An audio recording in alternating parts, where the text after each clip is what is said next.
Hey guys, welcome to Late Night Sessions with Bean. Today we are going to be spilling the beans with the internationally acclaimed, sought after, passionate South African photographer, singer, songwriter, DJ, author. I mean, the multi-talented, the list is endless. The multi-talented Xavier Saer, aka By Xavier.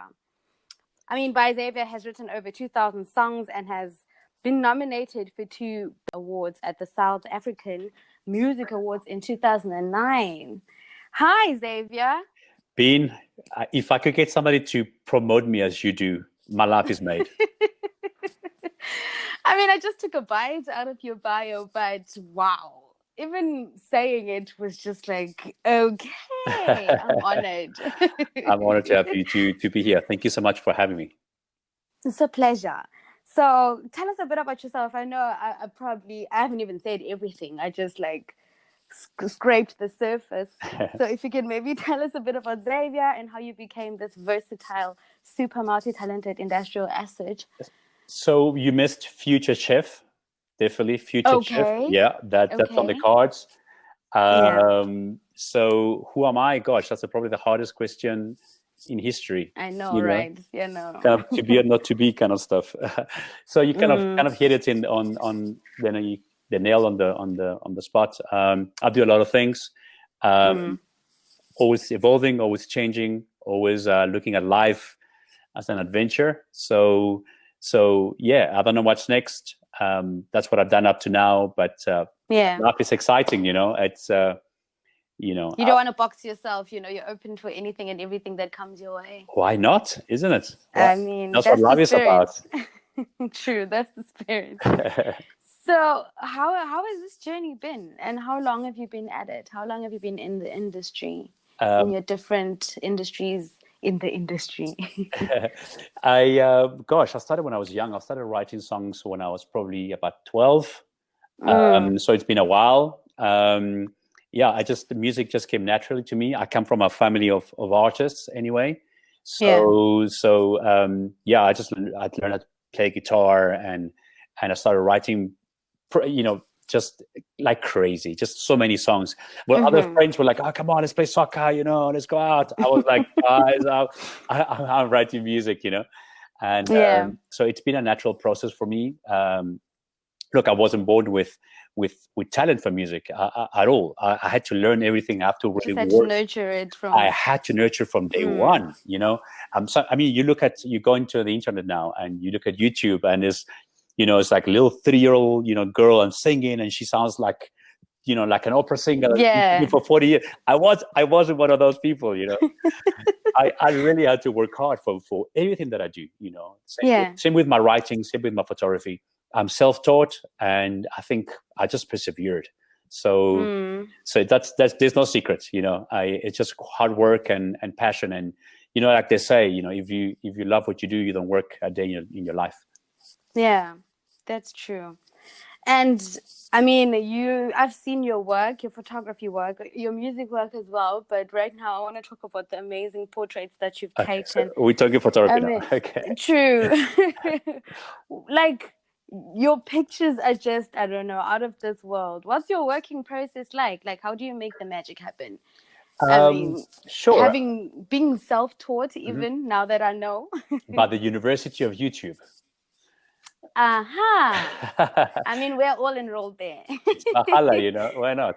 That's how I learned. I was a recording artist for many, many years, and I used to travel, during my tours and singing in different places. And I always had a camera with me. I never thought that I would end up in photography, And funny enough, when I was in school, I mean, I'm from Peru originally, but I moved to South Africa when I was a teenager, and I think it's like standard 9 back then. I think it's grade 11 or something. They send you to like an aptitude test, and I was set to be a doctor. So I had really good marks in school, and I got a bursary to study medicine in Mexico. And I went to this aptitude test, and you know what came first, as in what I could be after I left school, as a photographer. Yeah. And I was so hurt. I was like, a photographer? Yeah, like, how? in medicine. I want to go and do medicine. Right, like who wants to be a photographer? In the meantime, I mean, they were so spot on the on the dot, and Yeah. so I've always traveled with a camera, and I guess it started from there. I love seeing people in their environments. I think some people love wildlife, some people love other things. I love people. I love True. watching. I love learning from people. So Mm. so for me, the magic happens. Um, I guess it's the eyes that you Yeah. see with. If you look at the world with Mm. eyes of beautiful and beauty, beauty appears everywhere. Right? Yeah. It's like the people that always think positive, like a lot of positive things happening in their life. It's almost, it's just, it's almost like Kind I of see thing. people as beautiful. Mm. And I guess it comes from the passion that I have for people. So the magic happens when, I guess, when two people or meet, and it's like you are here, and you bring in that part of the dance, and I'm Mm. here, and I'm bringing that other part of the dance, and then in the middle we create something beautiful. So The magic the magic happens. happens there. Yeah, it's yeah, it's Mm. human nature. Well, I mean, a picture does say 1,000 words, and you just happen to tap into that really well. Thank you. I love what I do. You really tapped into that really well, yeah. So, and how would you describe your music style? You've now just described your magic in the photography area, but how would you describe your music Like style? my music is like about feels. Like I really like. Mm. I'm an emotional person. I'm a creative. So I talk about things that I think a lot of people can relate with. But Yeah. it depends. Like it's hard for me to box me in a single musical style because I write in so many genres and for so many Mm-hmm. artists. Yeah. But right now I'm into electronic music, and I'm doing stuff that's very uplifting. I think the Mm-hmm. world right now is in a position where a lot of people We need those kind of things. right, and that's Mm. like my little grain of salt into what's happening at the moment. Yeah. We really appreciate it. Like, I can't wait for your upcoming album. Me But too. let me not preempt you. We are going to talk about that. We are going to talk about that. And now I'm going to like move away from your career as such, and I want to address you as a man in Right. this era that we're Sure. living in. What were some of your earliest lessons about being a man when you were growing up? Gosh. Yeah. I mean, I'm so lucky that I was born into a truly amazing family. Um, Mm-hmm. my dad is an exceptional man. His dad was like the minister of the Marines in Peru and the interior. My great Mm-hmm. grandfather was the president of my country. So we Oh, come from okay. a line of. I'm so privileged to come from such amazing men who taught me Mm. how to be a righteous man from small, how to be disciplined, Mm. how to treat women. I guess everything. So I was very lucky to come from such a family of Yeah. great guys. But I think what really shaped me was leaving my country when I was 14 and coming to South Africa. Yeah, that really does change someone, eh? And South Africa is not the Relocation. place it was right now. It was a completely different place. And I Yeah. couldn't speak English. You know, Oh, yeah, I can relate. I mean, I'm in Germany, and yeah. when I first got here, learning the language, learning the culture, like really integrating yourself How long you been there now? takes a lot. I've been here for 5 years 5 years. now. And you're Mm. German fluent now? Fluent, because I also Wow. study in German, so I have no other choice. Wow, wow. I arrived in South Africa and I had to go to school in within 10 days. Yeah, In Peru, you start school in March, April. So yeah. you got a three-month holiday. In South Africa, we start school on Okay. the second week of January. Yeah, you only have 1 month. Right? We only go, it sucks. So I'm like, I came here to go to school. Like, I was supposed to be on holiday. And so I went to school and I had to learn, obviously, English. I had to learn Mm, Afrikaans. I had to learn Zulu. mm, And I had to learn German. mm. Oh, you also learned I had to. German. It was in the curriculum back Yeah. then. So Okay. trust me, I don't know anything now. I probably know how to say cheers, and how to get a beer. But I was there last year, and and it's a fascinating country. I don't know where you are in Germany. It is. I love It is. I'm in love with Berlin. I love Berlin too. Whenever I'm there, it has this, it reminds me of Joburg with its all. With the tower, right? Like yeah. the tower. It really does remind me of Joburg. Well, I'll go back to that, so I think living in South Africa, what made me very independent, and then, and kind of ready to take on anything really, because not knowing the language, I had to learn and had to pass. And I passed every single year, so that was one. And I guess leaving home as well. I left for Spain when I was young, and I think so many things just shape you as a man. And my parents always taught me to be charitable since I was 5 years old. So we used to go and feed the poor since I was very, very young. And I think that's probably one of the biggest things that's shaped me as who I am now. Because I want to retire helping other people. I want to retire, hopefully in India one day, because I love India. And and I want to feed people until I die. That's my dream. Yeah. Awesome stuff. And I feel like it's now basically you, because it was taught to you at such a very young and tender age. Like, nothing else but to be kind and helpful and charitable. And I just got a tattoo in my forearm to remind me of it all the time. So yeah, I have to, I guess. And what does the tattoo say? So it's a heart with 7 daggers, and each dagger means something to me. So it's always a reminder of things. Like, one dagger is just to be kind and charitable. So that's what is there. Yeah. So, and everything else is there. Yeah. Okay. Great stuff. And the other big question was, on teaching boys to be men, or like raising young men, what values do you think are critical to communicate to young men today? Yeah, that's probably the relevant key word on that statement. Because kids nowadays and kids from my time are very, very different. I think if I had a son, gosh, what I would teach him? I'd teach him to have integrity. I feel like today we're living in a world where the image is very important. Everybody's living on their image, but an image as such doesn't exist without integrity. So we live in a world where many of us are pretending to be happy, pretending to be successful when we're not being true to ourselves. And that's where integrity comes in. It's okay not to be okay. It's okay to be sad sometimes. I don't have to pretend to have a perfect life all the time. So the pressure that kids are now under to be an image of who they're not, it's huge. That's why there's so many kids are going into drugs and committing suicide and not being understood. We're not communicating to each other. We're communicating via phones. We're communicating via emails. We're not that face-to-face communication we used to have before, like taking a ball and going to play soccer and connecting as humans like that. It doesn't happen so much anymore. So I think definitely integrity is very important for kids nowadays, and the value of time. I think it's very important.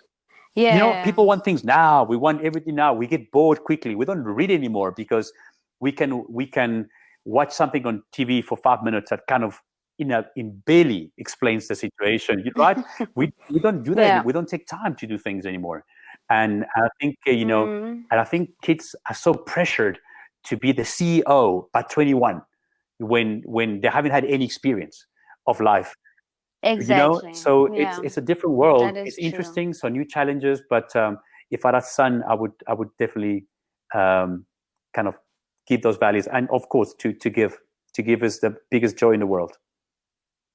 And I mean, all your, like what you said actually goes hand in hand. Like, in being true to yourself, also give yourself time to be yourself. Like, you don't have to do everything in 3 years, just like someone else is doing on social media. Like, just know who you are, what you want, and then just take time to nurture that. To be authentic, to be you, to speak your mind, to say no, learn to say no. and True. to, like I meet teenagers like 18, 20, like, oh, I don't know what to do with my life, and I'm so stressed. I'm like, dude, you're 20, You shouldn't know you're what to do with your 20, life at that you age got time, anyway. one thing you have is time. So learn to Yeah. fail and be okay with it, because now you have time to try things and to not succeed, because the people that are Yeah. successful have failed so many times, so this Yeah. is the time to make failures and stuff ups and learn, and then obviously be successful later on in life. Yeah. True. And how has COVID impacted you personally and as an artist? I mean, you reconnected with your Can you musical believe it? side over the Yep. lockdown, and you gave us two lovely, lovely, lovely tracks, Chained and Beat Is Yes. Strong. Yes. I mean, what was that? How valuable was that isolated you time for you over the lockdown? I'm like a Duracell bunny, okay? I'm everywhere. I'm the kind of guy that can be in two places at once, kind of thing. Yeah. It's so Bouncing I'm off the telling you, I've got walls. energy for days. And so when lockdown happened, and everybody was so scared, and everybody went back to their houses. I live in North Cliffhill. I don't know if you know that in Johannesburg, but it's got that view of the Joburg. Yeah. And I'm looking from a balcony. I remember not seeing any cars on the road. There was nobody. It was a ghost town. Eh? I was like, you can hear, the birds chirping. That was the most beautiful thing. And I was like, Yeah. what do I do with my life now? What do I do? Because I like to keep busy. And I thought, okay, well, if I'm home and I cannot leave, let me start writing music back again. Because when as a photographer, I'm super, super busy. And I had no time for anything else. So I went back to writing and producing again. And in 2 months, I found the right people. I did a little team. I worked with people overseas. I found just the right people to make the tracks be what they are. And I got signed by one of the best record labels in the world, Black Hole Recordings. With Tiesto, Paul Oakenfold, Deadmau5, Cosmic Gate. I mean, like the biggest artists in the world belong to this label. And I mean, to be signed to them was just a reassurance that I'm on the right track, that what I'm doing, that my art is valuable, and that all the time that I put on my work means something. It was just, I could have pinched myself, really. But you know what? Like, I don't take it for granted. To me, this is just the time to start working harder. It's time to start writing more music. This is just the beginning of things to come. And yeah, it's just a very exciting time. So COVID wasn't too bad for me, but yeah, it's been a hard time for everybody, and I don't want to take that away from people as well. We all going through a tough time, and we all on this together. Yeah. I was also about to say, what are some of the tips on how you manage to stay like mentally afloat? Because I can imagine like all this alone time to self-reflect and self-introspection, and you're there. I'm like a complete introvert and a complete extrovert. I don't know what you call that. It's an ambivert, I think. Okay, there you go. But I can relate. Are you like that as well? I mean, I love my solitude. When I'm loud, I'm loud, and I'm quiet, I'm quiet. Like there's no, like I'm the right, best and you laugh on the belly, right? When you laugh, it's like you really, really laugh. Exactly. And when you're quiet, you love the time alone, and it's. Yeah. I thought I met people like that. It's cool to meet another one. But we are very right. And what's your star sign? You're Pisces, like my parents. Okay. Very cool. Very cool. But yeah, it's what you do with your life. Like people look. It's been tough. Let me not tell you. I mean, my photography business, it was very quiet. It's obviously starting to pick up now. But it's what you decide with your life. Everything is a choice, and that's a wonderful thing about being alive. That you decide your destiny. You decide what to do with it. It's I know it's easy to say, but it's a fact. It's a fact. Yeah. So I guess you actually have to thank the little birds that were chirping and inspired you to jump right back into. Always. I mean, I've got the most beautiful view of Johannesburg from my place. It's It's so inspiring. It really, I'm so privileged I'm lucky to be here. So. So what are you currently working on? I know we spoke about an album in the beginning, and now is the time to, like, some give of us the deeds. a little bit of Spill the something. beans. Exactly.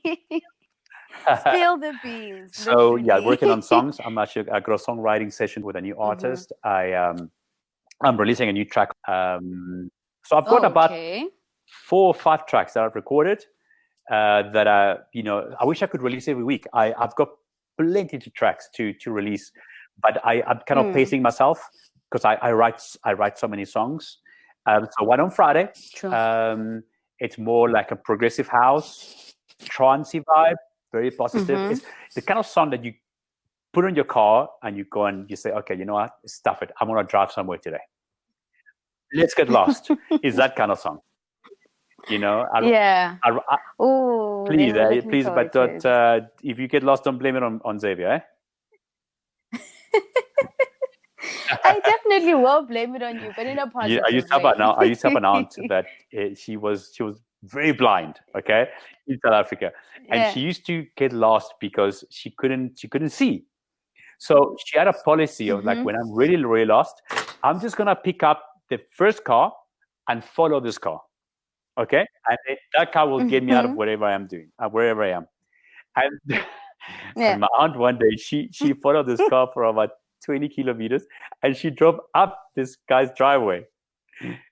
As she was Don't tell me this guy lived she was so blind. She followed this car and she went back and she followed up this guy up the driveway. It is one of those songs, and then the next one it will lead called I Hunt Like a Wolf, and I got a feeling this one is going to be big. This song is going to be big. It's going to be like okay. I mean, if you're feeling it, then I've got some South African celebrities that have heard this song, and they've gone wild. They've gone wild. So that's probably be out in December or late November. Yeah. And I got another one that's very up tempo, very happy. Also have a very good feeling about that one. So I'm spilling the beans, telling you all the secrets before I haven't told anybody. You're the first bean. Thank you so much. Thank you, Sean. I mean, at least we know that we are exactly. Dankeschön. At least we know that we're covered for the festival. Oh yeah. I mean, December, you have us. It's gonna be a big one. Yeah. So you are, amongst your many other talents, a published author. Do you want to tell us a bit about your book, Bleeding Heart? Wow, okay, that's a big one.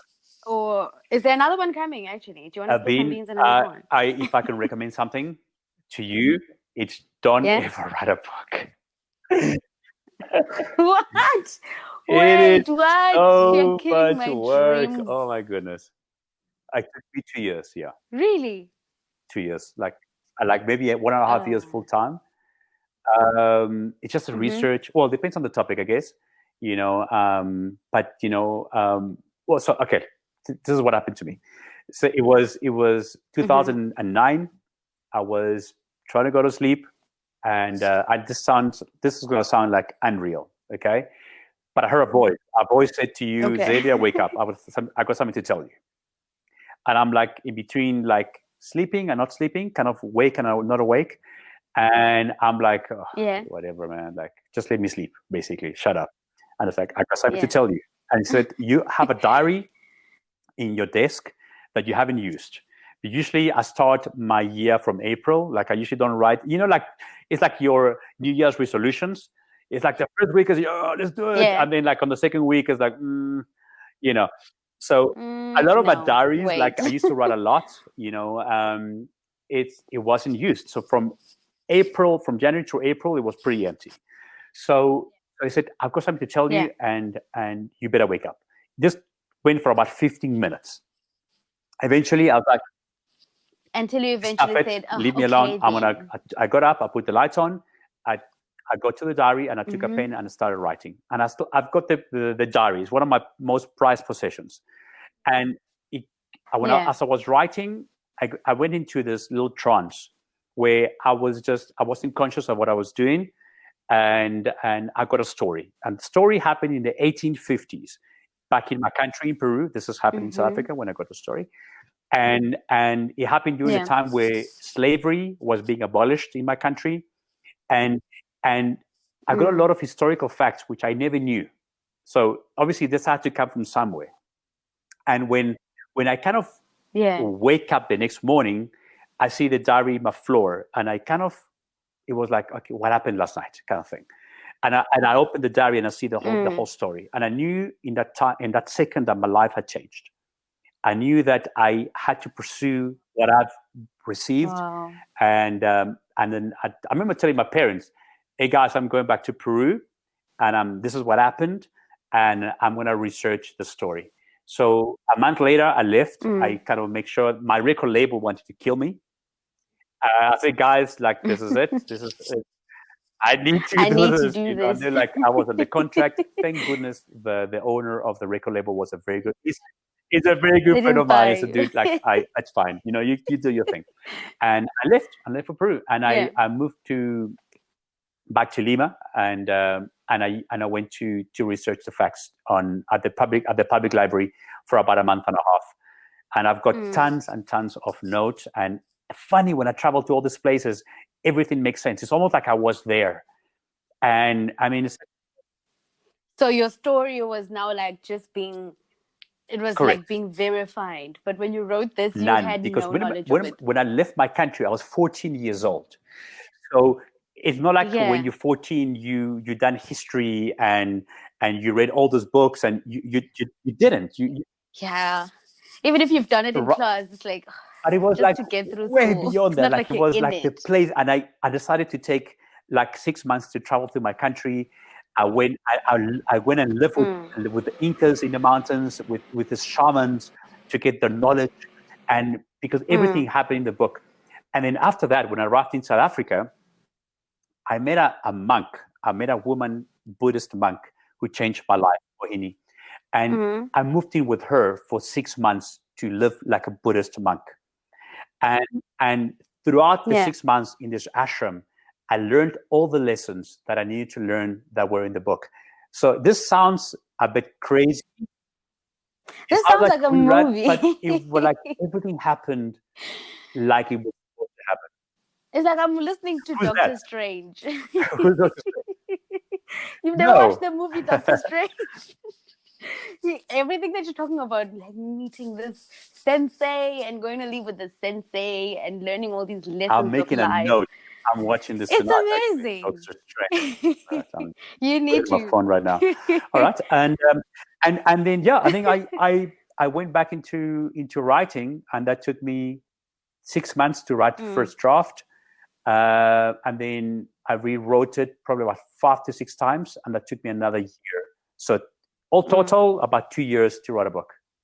Yeah, amazing. Yeah, and then the stress of getting it published. Like, yes, I know, because I tell you one thing, everything that I do, whether photography, music, or writing, I never do for money.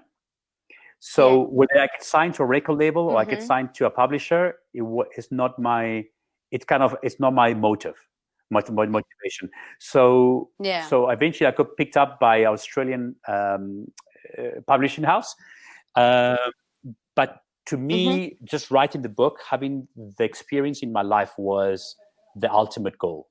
That was the journey was the ultimate thing for me. So I got picked up. I got published. I mean, I remember my book sitting next to authors like what's his name, the man who sold his Ferrari.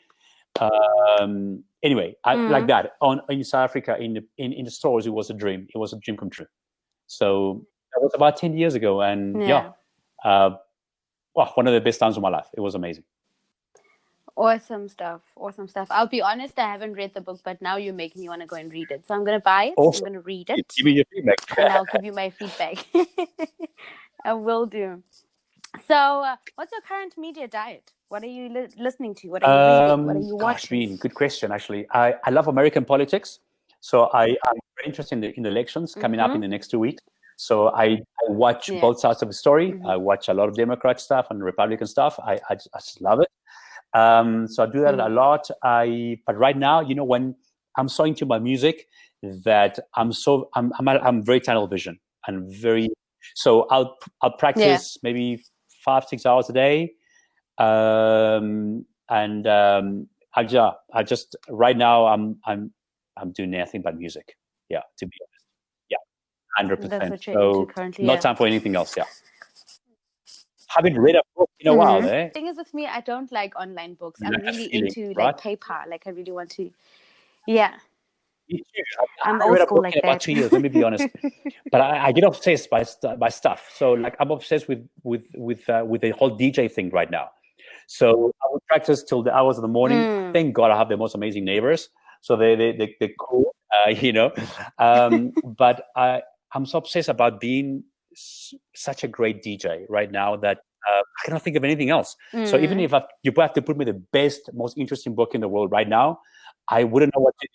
Yeah, my You're mind. still gonna go for what if it's a True. DJing book? I downloaded one from online, but I was like you're right. It's like an online book. It's not the same thing. You know, if it was a paperback, maybe I It's would read it. But you know, yeah, I'm into music and producing, and I think I'll get to reading one day. Okay. So what tips and advice do you have for aspiring photographers, musicians, DJs, authors, multi-talented people like yourself? Persevere. Number one, give up. I just spoke to a young songwriter just before you called, and she was also, you know, like this happened to me, and you know, a lot of negative experiences in the music industry. And I said to her, you know, just carry on, just persevere. You know, that's the most important thing that I learned actually. Another one is find what you love. You know, if you do what you love, the time just flies. It's amazing. So find what you love, and then and be authentic. Be authentic. You know, as an artist, as a creator, just, you know, don't try to be anybody else. You know, you can learn from somebody else. You can and somebody else can inspire you, but always do it your way. Don't try to do it like somebody else. You know, because that's the truest kind of raw, most pure form of emotion. Is just being yourself. True. Awesome. So where can we find you and your work or your upcoming work? Yes. Okay. So I like Instagram. Instagram it's big. So just my name, Xavier Saer. I've got a new website called byxaviermusic.com. You can just type my name. It will show you. Just Google me. Yeah. It'll come up. Awesome. Thank you so much for chilling with us and spilling the beans. It was amazing, Bean. Thank you. It was a privilege to be here with you. I had so much fun. We're looking forward to the new music and the new work. Yes, let's stay connected and take care and all the best on all that you're working on. Thank you so much for tuning in, my lovely late night sessioners. I'm wrapping it up with Beat Is Strong by Xavier. From your Bean with the biggest love.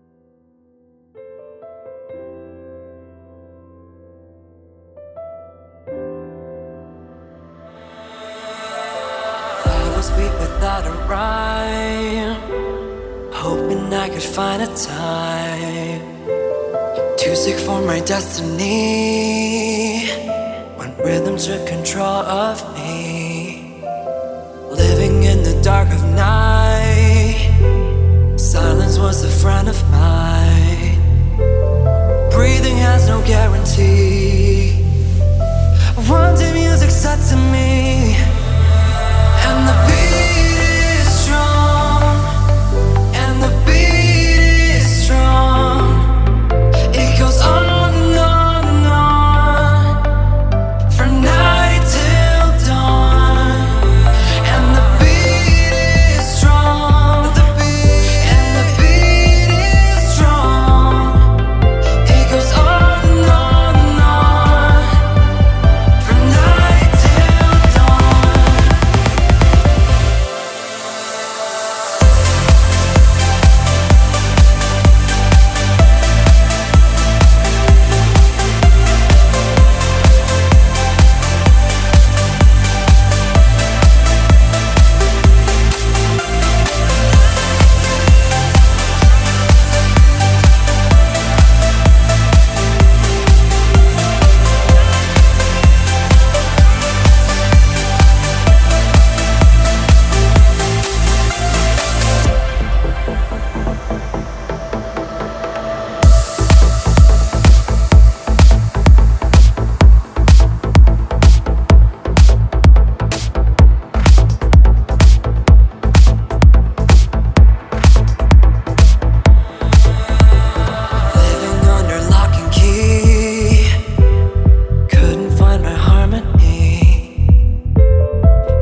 was a friend of mine. Breathing has no guarantee, but one day music said to